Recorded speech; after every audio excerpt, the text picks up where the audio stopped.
Robotic thoracic surgery and robotic abdominal surgery have really progressed. The visualization with the robot is tenfold what you would see using light waves from your eyes, and using the actual DaVinci robot with its tenfold capability, you're able to be right up near the tissue at microscopic levels, so it's a very fine, delicate, precise dissection.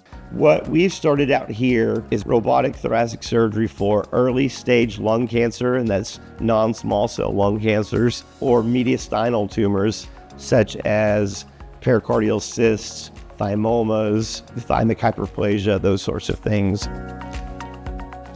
The historical thoracic approaches would be an incision just over the rib that extended towards the back, and you would spread the ribs, and it caused a lot of nerve pain. With this, it's 4 small incisions for the robotic arms, as well as a small incision below that to extract the specimen if you're doing things like lung cancer surgery. The opportunity for a faster recovery is there, and namely less issues with wound healing, particularly for immunocompromised patients or maybe patients with bad diabetes or COPD, because you don't have a giant incision to heal.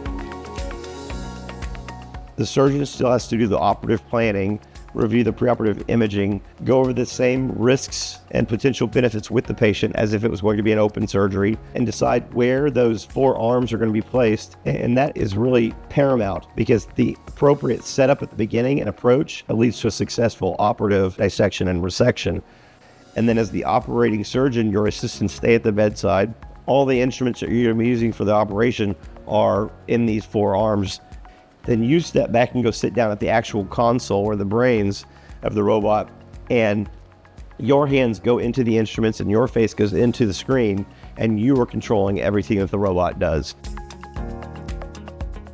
The average duration of stay is 2 days, which is totally appropriate and totally fine. Many of these patients are of advanced stage and have other things going on in their lives, and you want to make sure that you care for the patient as a whole, not just as an operating surgeon. The incisions don't require anything of them. There's no limitations, and I think that has been really beneficial. They can go and walk their dogs, they can go to the grocery store as long as they're not on pain medicine, drive, because they're not having to heal this big incision.